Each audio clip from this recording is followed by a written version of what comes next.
Ciao, bentornato ad un nuovo vídeo de italiano. Seja bem-vindo, bem-vinda de volta. E eu sou a Prof. Lud, a sua professora de italiano aqui do Instituto Kailu.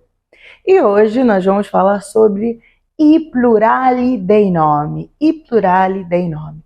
Ou seja, o plural dos substantivos no italiano. Mas antes da gente começar a ver o conteúdo, não esquece, você já sabe, se inscreve aqui no canal e ativa as notificações para não perder absolutamente nenhum conteúdo que a gente postar por aqui. Bora lá ver um pouco mais sobre o plural dos nomes?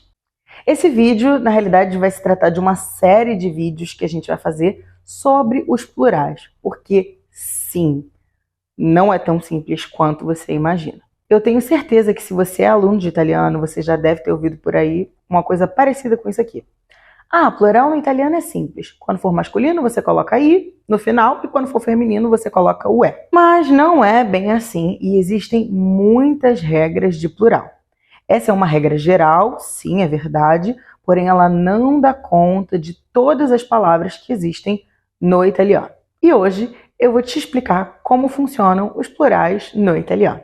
Como eu já havia dito, nesse vídeo nós vamos tratar de início dos plurais masculinos, dos plurais das palavras masculinas. E a gente pode dizer que o primeiro caso de plural é com as palavras que terminam em o, a e elas fazem o plural em i. Vamos ver uns exemplos? Il bambino termina com o, plural i bambini, ok? Il problema, i problemi. Terminou com a, fez o plural em i. Il cane, i cani. Terminou com e e fez o plural em i.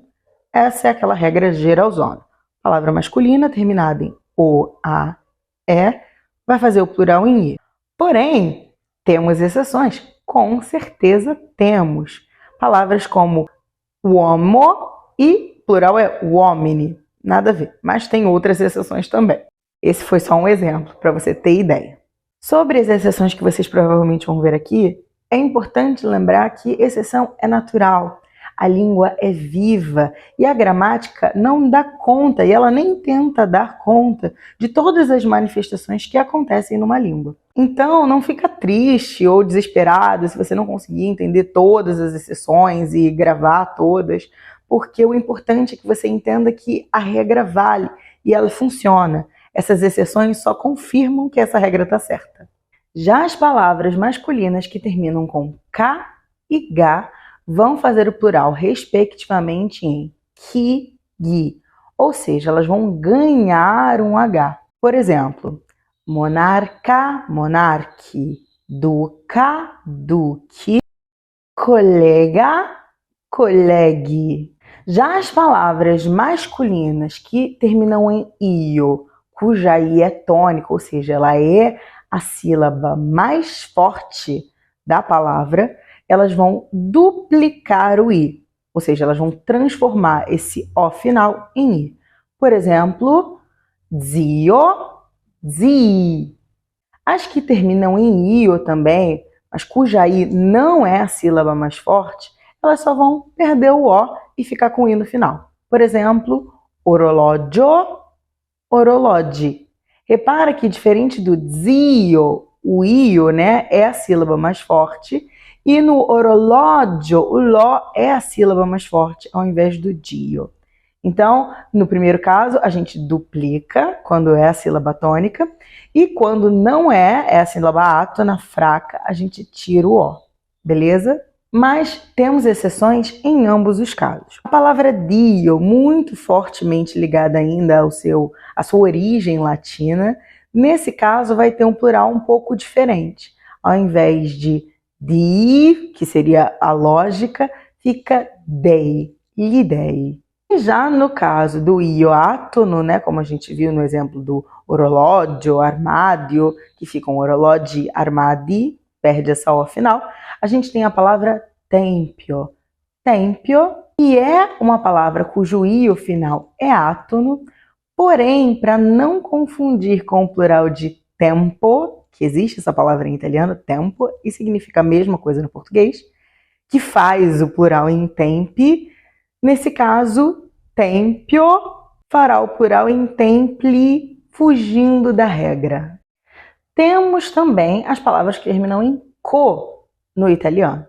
Nesse caso, essas palavras, quando forem monossílabas ou dissílabas, elas vão fazer o plural em qui, ou seja, vão ganhar um acréscimo de uma H.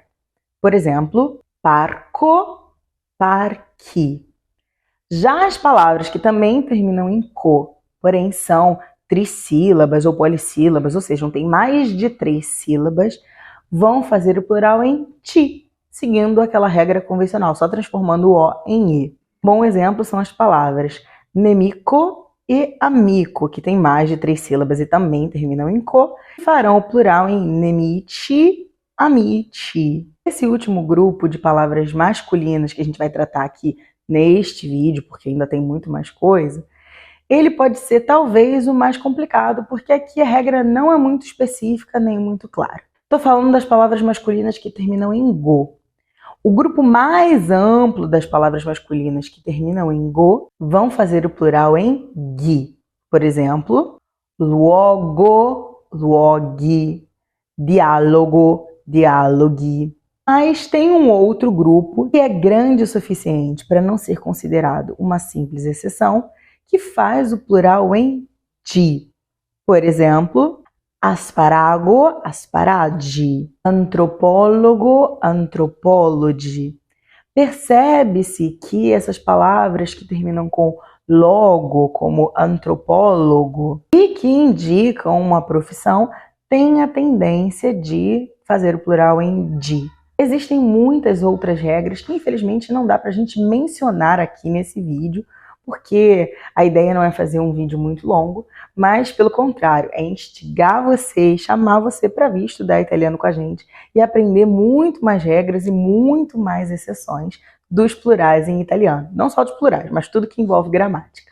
Curtiu o vídeo? Não deixa de curtir, compartilhar. Lembra de seguir e ativar as notificações. E eu te espero no próximo vídeo. Arrivederci!